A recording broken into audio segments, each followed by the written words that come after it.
Sampaikan Mbak Lulu ya terkait dengan kemanfaatan apa yang akan diterima oleh masing-masing kelas sosial masyarakat atau ya pekerja gitu ya, pekerja penerima upah. Suaranya tidak terdengar Pak. Ya boleh agak dideketin Pak suaranya Pak. Nah untuk saya nggak bisa kenal. Takut sama kepala BPS Tapera itu. Mic-nya aja ikut grogi Pak. Ayo ya. Izin melanjutkan. Ini terkait dengan pertanyaan apa kemanfaatan yang akan diterima oleh peserta tapera, baik itu pekerja penerima upah maupun pekerja mandiri.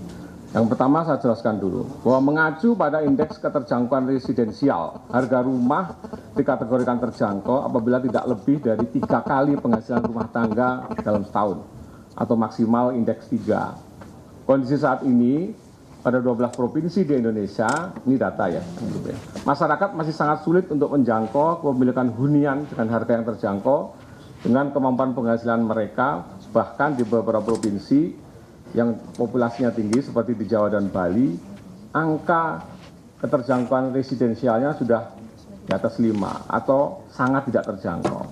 Permasalahan ini terjadi di hampir semua segmen baik MDR, kelas menengah maupun pekerja kelas atas.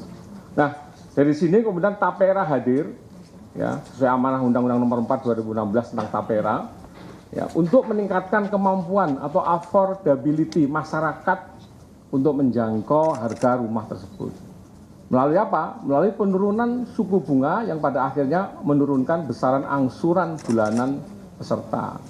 Jadi perhitungan kami, teman-teman bisa lihat ilustrasi, ya, terdapat selisih angsuran sebesar sekitar 1 juta per bulan, ya, jika mengambil satuan rumah ya susun ya dengan asumsi harga 300 juta. Ya, ini kita ilustrasinya kalau ya memakai KPR komersial angsurannya kurang lebih 3,1 juta per bulan. Ya, dengan asumsi bunga 11% ya. Nah, kalau KPR Tapera itu hanya 2,1 juta per bulan. Itu sudah termasuk tabungan. Karena sebelum mendapatkan benefit atau manfaat peserta harus nabung. Untuk apa? Ya, untuk menunjukkan apa kemampuan kapasitinya dalam mengangsur. Ya. Jadi secara tidak langsung dengan menjadi anggota Tapera dia nabung setahun, ngajukan KPR, itu meningkatkan bankability dari peserta.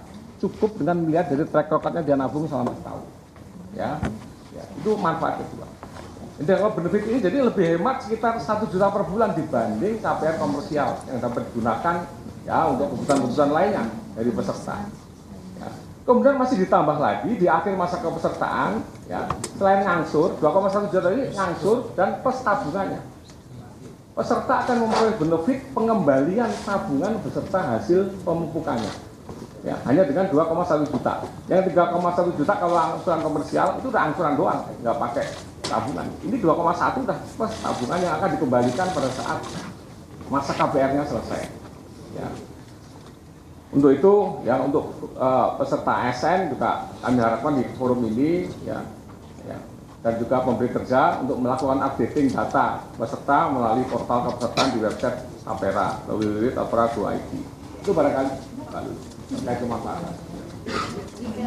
Jadi siapa saja peserta Tapera ini masih juga menjadi perbincangan di ruang publik, Pak.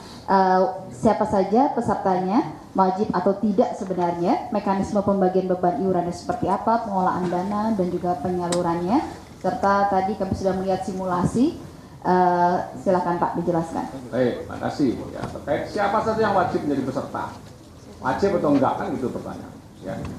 Kalau melihat substansi Undang-Undang Nomor 4 2016 tentang Tapera, ya, harus dipahami, tidak semua pekerja diwajibkan menjadi peserta Tapera. Hanya yang pendapatannya lebih dari upah minimum. Di bawah upah minimum tidak wajib menjadi peserta Tapera. Ya. Oleh karena itu, dalam memperhitungkan target kepesertaan, kami juga sudah melakukan benchmarking ya, kepesertaan ke beberapa lembaga existing seperti PT Taspen untuk klaster ASN, kemudian BPJS-TK untuk segmen swasta dan pekerja mandiri. Ya. Itu dulu barangkali ya kepesertaan. Ya.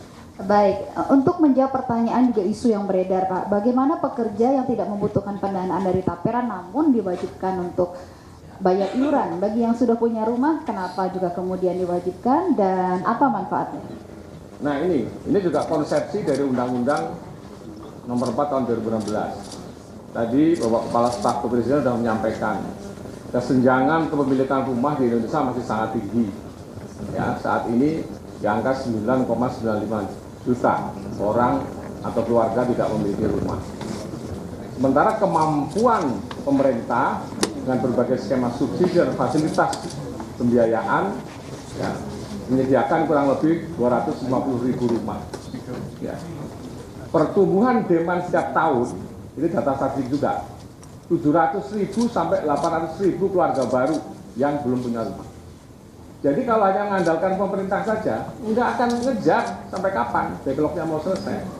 Makanya perlu ada grand design dengan melibat sertakan masyarakat untuk bersama-sama pemerintah bareng-bareng ini. Dan konsepnya bukan iuran, nabung. Konsepnya adalah nabung. Yang sudah punya rumah, ya dari hasil pemungutan tabungannya, sebagian digunakan untuk mensubsidi biaya KPR bagi yang belum punya rumah. Supaya apa? Supaya bunganya tetap terjaga di level yang paling lebih rendah dari bunga komersial.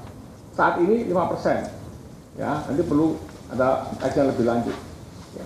Jadi kenapa harus ikut nabung? Ya tadi prinsip gotong royong di undang-undangnya itu. Pemerintah, masyarakat, yang punya rumah, bagi yang belum punya rumah, semua membaur.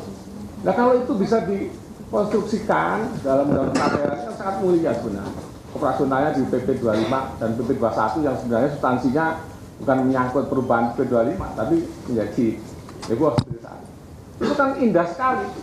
Maka leverage kemampuan gotong royong tadi antara masyarakat dan pemerintah untuk mendeliver output perumahan dalam rangka ngejar kesenjangan kepemilikan rumah tadi akan semakin bisa terkejar.